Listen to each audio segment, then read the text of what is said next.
Hi guys, in this video we're going to start taking a look at geometric series. In the same way as arithmetic series, a geometric series is the sum of the first n terms of a geometric sequence. As a geometric sequence has terms that are always r larger than the previous term, a geometric series can always be written in the form a plus a times r plus a times r squared plus a times r cubed, all the way up to a times r to the power of n minus 1. As part of this video, we will explore both finite and infinite geometric series. Here we have a geometric series, which is the sum of the first 6 terms of the sequence a, ar squared, all the way up to ar5. This is a geometric sequence with first term a and common ratio r. And what I've done now is taken that sum and multiplied it by the common ratio r. If we now take the second sum and subtract the first, what we get is that every term cancels except for ar to the power of 6 and the first term a. We then simplify this slightly to get the formula you can see on your screen. S6 times r minus 1 equals a times r6 minus 1.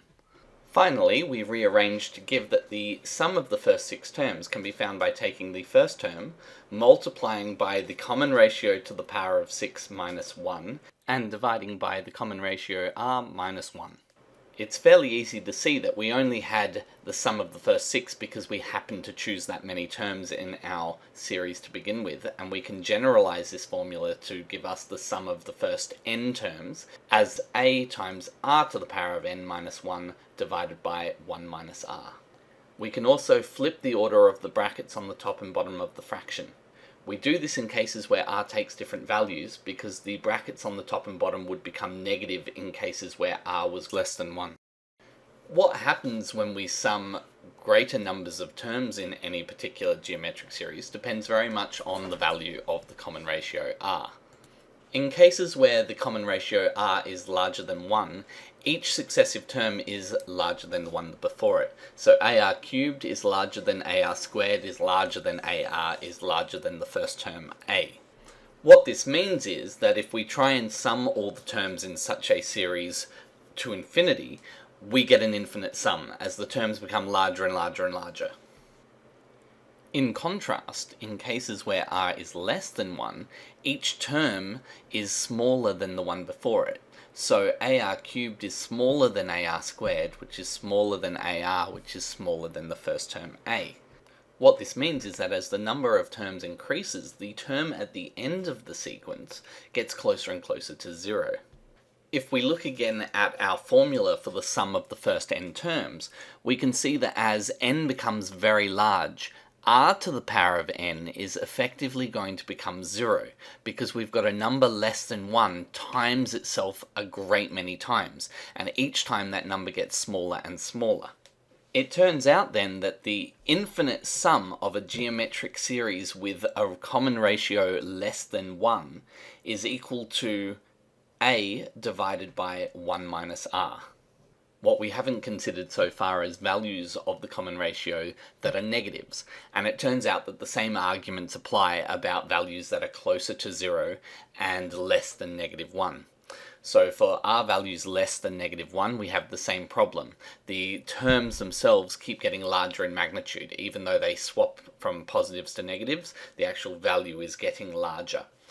For ratios that are greater than negative 1 but less than 0, we have that even though the terms keep swapping back from negatives to positives, the actual magnitude of the terms themselves keeps getting smaller and smaller towards 0. It turns out that the formula we came up with, that the infinite sum of a geometric sequence is given by a divided by 1 minus r, holds for any series that is based on a sequence with common ratio between negative 1 and 1. It's often confusing to people that the sum of an infinite series of terms can actually have a finite result. So before we finish, I'd like to take a look at a particular example. We have here the series 1/2 plus 1/4 plus 1/8 plus 1/16, and so on. This is a series with first term of a half and common ratio also a half. This gives us an infinite sum of 0.5 divided by 1 minus 0.5, which equals 1. To see this in action, let's imagine a piece of paper. This sum says that we take half, and then we add a quarter,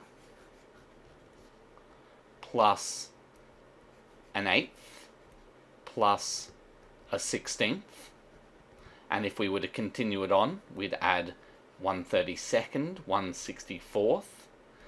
As you can see, the amount of paper that is unshaded is getting smaller and smaller each time. If we continued this on to infinity, the amount of paper unshaded would effectively become 0. Therefore, the sum of all of these terms is 1.